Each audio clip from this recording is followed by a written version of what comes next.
3 pass attempts for Mac Jones in the Monday night win. The fewest passes in a game since 1948. 1950 and 1949, there were 2 teams, the Browns and the Steelers, each played a game without a pass attempt. In 1949, the New York Bulldogs won a 7-0 game against the Eagles with 1 pass attempt. That would have been a fun game to watch. Bulldogs versus the Eagles. I mean, what are the chances? It was in September, so it might have not been freezing cold. Might have been sunny that day. Probably would have been a nice night. Yeah.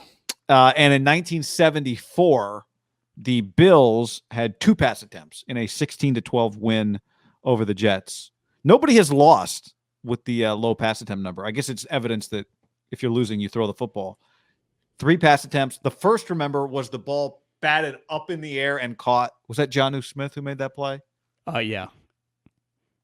The second was like a rollout sideline throw, and the third, I think, was a screen play. Underrated part, too, about his first pass attempt / completion. That was his only, he was 1 of 1 at halftime for 12 yards. Peyton pointed this out. I think he changed the play at the line, and Josh immediately screamed at him.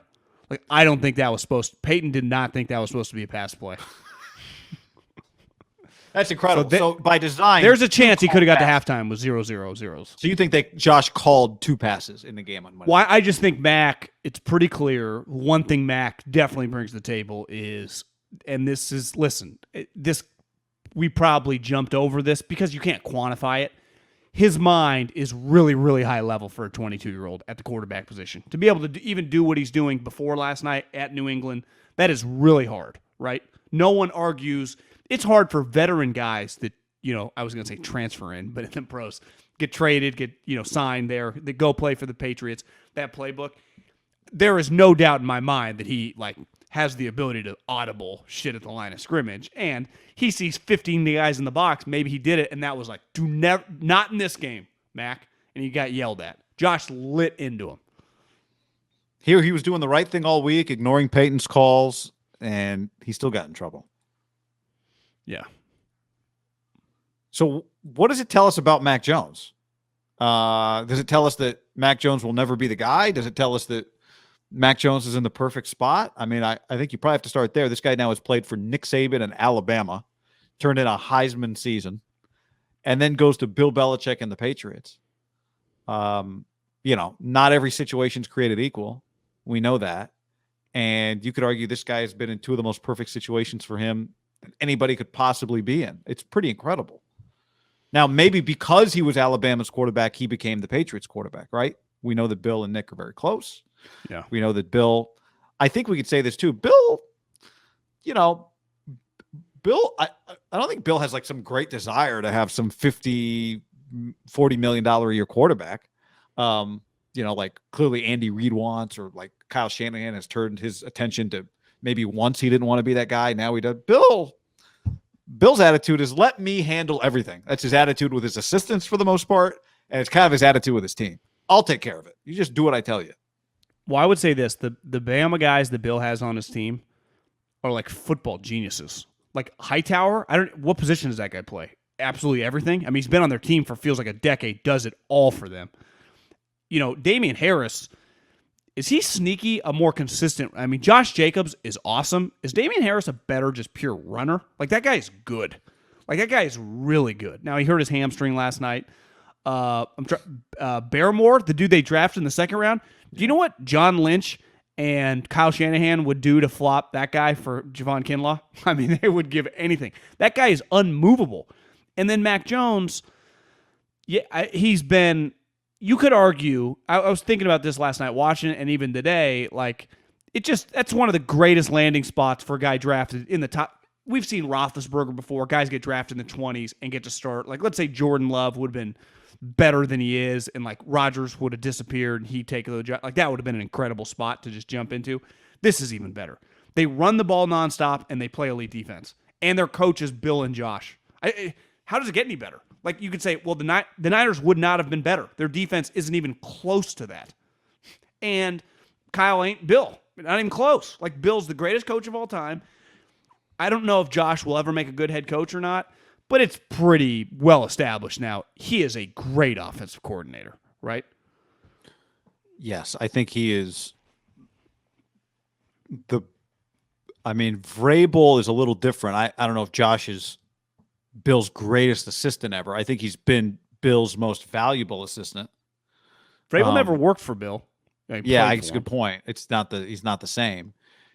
I was thinking about this the other day. It's really odd. Most of Bill's guys, I don't think Joe's going to make it. Could come back. Most of Bill's guys get another job, get another shot, and then work in the media. I mean, Pioli, Weiss. I don't know. Where's Romeo? Probably doesn't follow that. No. But Mangini, Lombardi. Why do Bill's guys all quit football after they get their other shot? It's like, well, I can either go back to Bill or just fuck it. And they're just like, forget it. I don't know. It's weird. But Josh came back, and I don't know if Josh has been told. I'd be very interested. Like, has Josh been explicitly told he's the coach in waiting in New England? Or, could he get swooped by Bill's son? Or is Bill's son just destined to be Josh's defensive coordinator? But I feel like Bill's son has a move in him. Like, leave Bill. I was gonna say he just became the defensive coordinator at Ohio State, but I just saw Ohio State stole Oklahoma State's guy. That Gundy was begging them to pay him like a big time guy, which I feel bad for. Gundy always loses his sweet coordinators every time. That's why he started hiring like JC coaches. He's like, forget this. I know.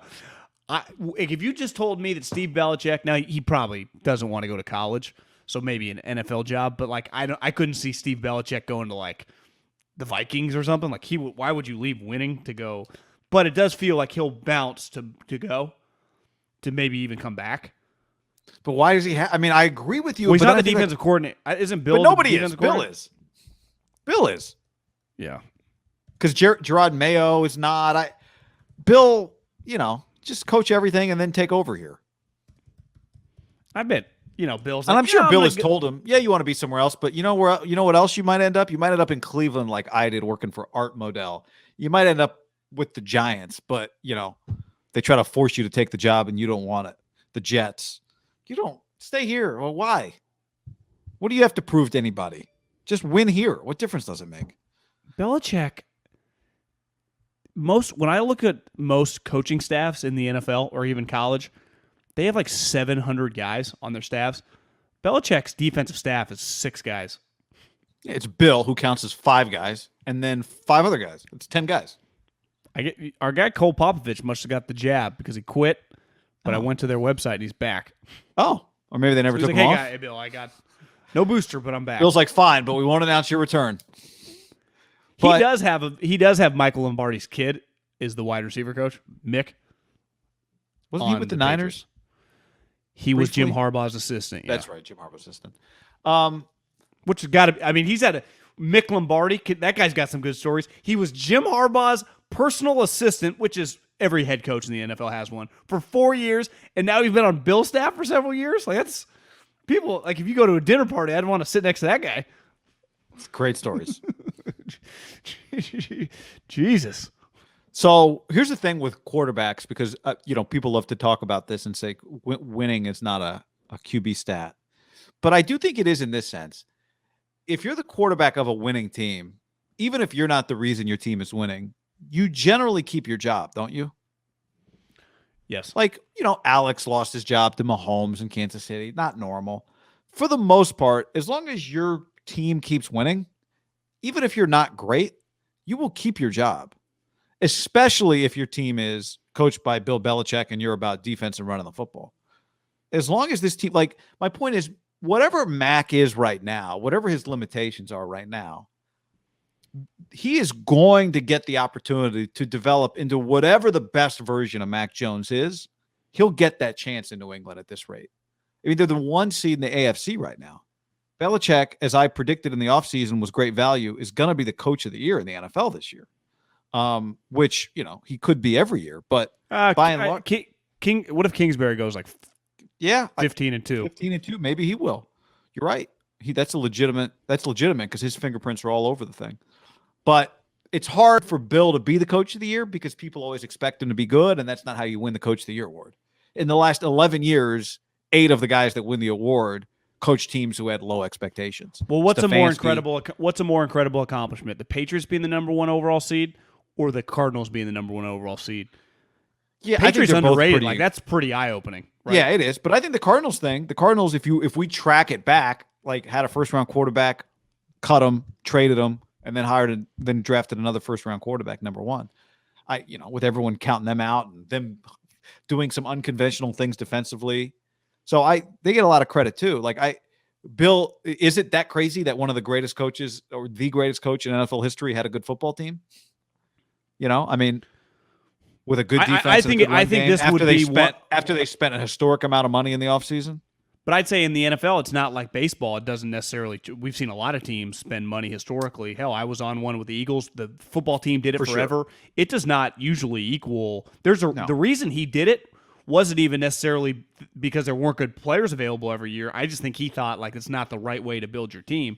A little bit of desperation, but the desperation, like the guys he signed, to me the most impressive thing, and this to me Kyle can take some notes on this, is N'Keal Harry, who is one of the more polarizing first-round picks. Is he a good wide receiver? Clearly not. Did you see him last night? He blocks like he's fucking throwing around his pads like he's a linebacker. He destroys people at the point of attack. Bill, even a guy that he has to be like, if I could do this one over, I would do this one over. But he's found a way. Everyone hates him. They don't have any wide receivers. He still utilizes N'Keal Harry and somehow gets the guy to buy in to block. Now he cost him the one touchdown they gave up all game. Freak deal off his helmet. But Bill, to me, I'm glad this year happens, and hopefully it keeps happening. Now, we'll see in the playoffs. It's, the Niners did it the one year where you could win an NFC Championship game with 8 attempts. I don't think that's typical. That might be an outlier situation in the history of the game, in modern football. I don't think Bill is going to be able to win the AFC Championship game with Mac having less than 10 attempts. I don't think that's possible. I really think that's because they were busting multiple 50-yard runs. He had one last night, but Kyle had 3 that game. That I have a hard time seeing that happen. So, my point is, they might not go to the Super Bowl this year, but if he gets the 1 seed and wins a playoff game, even if they lose in the AFC Championship game to the Chiefs or the Ravens or something, it's one of the more remarkable FU on back seasons that I can remember in a coach in a long time. Yes, but I don't think we should be surprised by it. I don't think we should be. They were competitive last year. Well, they have a rookie. They have a rookie quarterback. That's where I do give Mac credit. That's hard to do. To win I'm giving everybody credit. I'm just saying we shouldn't be shocked when the greatest coach in NFL history makes the most of this situation with Mac Jones. Clearly he values Mac Jones more than he valued the guy that he actually won some football games with last year in Cam Newton. So the question is, can you ever win a Super Bowl with Mac? And I don't know if the answer is yes to that question, because it's not a great sign when your quarterback is limited to 3 throws and only 2 of them you called. Because like you said, it's not sustainable. Would the Bills trade Josh Allen for Mac Jones? Now, it's not fair because one guy's been in the league 4.5 years. The other guy's been 8 games. No. 10 games. Right. No chance. Would Bill trade Mac Jones for Josh Allen? Of course. We sure? Yes, because if Mac Jones was the Bills quarterback, what would the final score of Monday Night Football have been? Oh, yeah. I see what you're saying. They would have had no chance because they couldn't run it and he can't throw it. Who would Bill rather coach against? Yeah, I see what you're saying. But I also think I was trying to devil's advocate. I just, with Mac, there's a lot of this is Tom Brady. Let's pump the brakes. They are playing football the way you play with a quarterback who eventually you'd like to replace. But if they keep winning with this guy, maybe he gets the chance. I'm gonna push back on that. I do think as a rookie, you operate a little bit like the way you do when you're trying to replace a quarterback, just because you try to make it easy on him. Right? Like Kyle's doing, he's playing football with Jimmy Garoppolo as a guy he's going to get rid of. He tries to avoid. They're doing that. Part of it, it takes time to prove yourself, right? You want to make it as easy on him as possible, and that's what a good coach does. I'm just saying, their mindset with Mac is just to make it, and they just, the way they think, they do live week to week, right? Bill, the way he builds his team is big picture, but they're obsessed with winning that game. If Tom Brady had been playing in that game, I had this thought last night. He might only had 12 attempts. He wouldn't have had 30, right? There would have been no need. He would have had probably a historical low in attempts, right? Well, yeah, For I mean, him. put it this way: 12 or 15. if you had said to if you've done a pregame interview with any coach who coaches any team before that game last night, so coach, what's the key tonight? What would they have said? Run the ball, control the Run the clock, ball. not turn the ball over. Yeah, so I don't think you're right. We shouldn't damn all of Mac's abilities off that game, and I'm not. My point is, and I'm agreeing with your original statement, which was this is an all-time landing spot match for Mac Jones because his coach is so good, because his offensive coordinator is so good, because his defense is so good. The number one defense in the league by points right now. Bills are actually number 2. Because they're so good, he's going to get the chance to become the best version of whatever he is. Yeah. We are going to find out what Mac Jones's best is. We're going to find out. He is going to be, they're going to win enough games that this guy is the starter for the foreseeable future, even if they play that game once a year and he throws 3 passes once a year in that game, every year. But, I think anytime you play a game where your quarterback throws 3 passes, it tells us what you think, A. But on the flip side of that, let's not make that everything that Mac Jones is, because there's clearly something there with him. What I'd be interested if you were sitting down, I don't even know if Saban drinks, and just having a conversation with Saban. Because Bryce was on the team last year.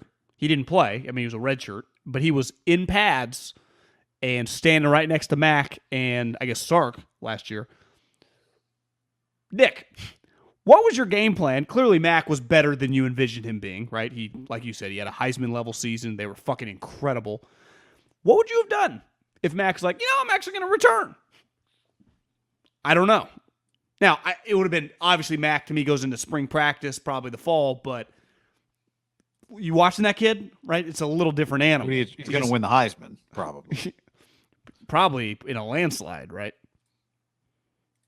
But now, Mac was fantastic. Mac was, they would have been probably just as good. Now, it does feel their offensive line's a little worse this year.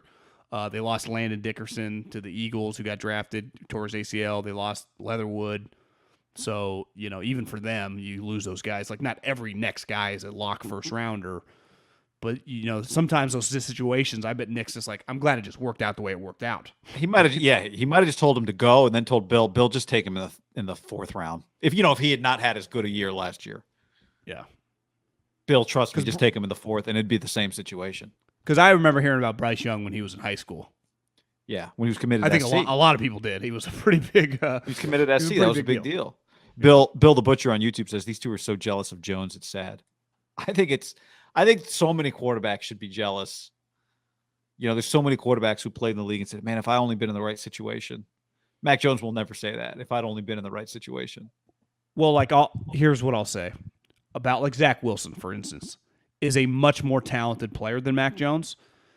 But I don't think Zach Wilson, the Patriots would have been better this year with Mac Jones than Zach Wilson. Yeah. But if you put Mac Jones on the Jets, even though Mac Jones is probably a smarter player who just, was getting coached at a much higher level at Alabama, the Jets would still be equally shitty.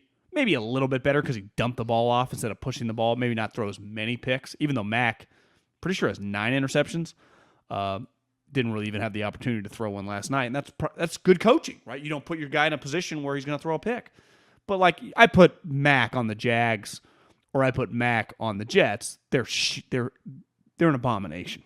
Now, if I put Mac, I think the argument is if Mac Jones had been on the Niners and they had just got rid of Jimmy, whether they had to cut him or whatever, and they just gone all in with Mac, where I might hear you is the Niners, Mac Jones might be a better player than Jimmy. But if that's the bar, that's a pretty low bar because as we see this year, Jimmy's not that great of a player. Now, the difference is Mac would only be a rookie. He'd have a long way to keep improving. But, if Mac Jones had been the quarterback for the 49ers for 12 games, given what we've seen of Jimmy, I do think it's fair to say they might at least have one more win. Jimmy's been pretty bad in some big spots. Now, so they were dependent on Jimmy to throw some of these games, throw 35, 40 times. We've had to ask him to do. I don't, we're talking about a fantastic defense right now in New England, right? I mean, elite. So I think maybe Mac could be that, but I'm not convinced. And they have to have one of the better running games in the league too. Statistically, I bet yards per carry. Yeah, attempts. Like, well, I'm trying to be very measured in my Garoppolo criticism because even though I think there are flaws, I do think he does some things that he does because he's a veteran quarterback. And Mac Jones just is not that right now. Now, maybe he could become better than him in that way. There are just like so much of it is what are your skills and can the place you're going make the most of those skills? And if you're on a bad team, having a photographic memory and knowing where to go with the football doesn't really serve you as well as being athletic serves you, right? If you're on a bad team, knowing where to go to the ball is irrelevant. If your skill players aren't good, if you're going to have to score 34 points a game to win, so you're not going to win games. With Mac Jones' skill set as a rookie on a bad team, your skill set doesn't elevate bad players. But I think there are things that Mac Jones does that are the difference between being a good team and then maybe taking that next step. And that is what you get out of him in New England. So will he ever be the guy that can put a team on his back and throw 45 times? He might. I think every quarterback in the NFL that's like starting level, and I'd say Jimmy is definitely this, you can have 3 or 4 games a year where it's like, today we need you, and they can deliver, right? There are a lot of guys who aren't like franchise quarterbacks, can Taylor Heineke and Fitzpatrick, and like they can give you that from time to time. What would you say, like a Rodgers or Mahomes? You depend maybe 12 out of the 17? Yeah, if I said this is how we got to have to play the whole year, you go, we can still win the division and make the playoffs. Now, maybe we can't win a championship if we can't defend or we can't run the ball, but we can still win 10, 11 games. I'd agree. And I think because this team is going to win games, it maximizes what Max Jones's value is. And then you get the chance to build on that and build on that and build on that. And maybe you can pull things out of a person that you wouldn't be able to pull out of him if he was the quarterback of the Jags or the Giants or the Jets. But also sometimes in life, there's nothing. I saw they asked Tiger Woods. Steve Sands was talking to him last week. Sandsy. Yeah, they asked him about his leg. And, he said, Tiger, do you feel you got pretty lucky in this situation? And he said, let me stop you. I didn't just get lucky in this situation. My whole life has been lucky. And it's, I bet Tiger could easily, I've worked for this. I created this. My life, I think about what I get to do now. If you hadn't existed, who fucking knows once I got out of football what would have happened? There's no guarantee anything. Sometimes being lucky, he's not lucky that Mac Jones is not lucky that he ended up at Alabama, right? You have to be so good as a 16, 17-year-old to have Nick Saban offer you a scholarship. Your talent, obviously you're lucky to get some God-given talent, but Mac wasn't even going there to be a starter, right? He was going there, they were just getting probably quarterback depth, and he was third on the depth chart, that the year that he ended up starting after some injuries and transfers. But clearly his work ethic and stuff, but he ends up at Alabama with an offensive coach, which I don't think he's a very good head coach, but Sark's a good offensive coordinator. Was with Pete Carroll, was with the Atlanta Falcons, was with Alabama, right? That's a good spot. And then he gets drafted by Belichick and Josh. Sometimes being lucky, it's not. I think a lot of people are insecure to say that because it diminishes everything that goes on, right? I think sometimes hearing but I think Tiger anybody say that, that's had some success acknowledges their own luck or should. Yeah, sometimes just being lucky is a good thing. Well, right? in most things, it's never one thing. It's a combination of things, right? So he's lucky that he's lucky that Bill and Nick are tight. Maybe that helped him get drafted by the Patriots. He's lucky the Jets didn't love him. He's lucky there were other quarterbacks in this draft, right? In some ways, he's lucky that he wasn't better. Otherwise, he'd be on the Jets right now. Alabama's starting quarterback, Heisman Trophy winner, is the fourth. He didn't win it. But you know what I'm saying? Heisman is the 5th quarterback taken in a draft. 4th or 5th quarterback taken in a draft. That's pretty crazy. He was the 5th. Why? Well, because there's 4 other. It's just, yeah. It's just like Tom. Do you know what's crazy? Would Tom would be walking around with no chip on his shoulder if he'd been a first-round pick by some shitty franchise? Better off being in the 6th round, 199 of the Patriots.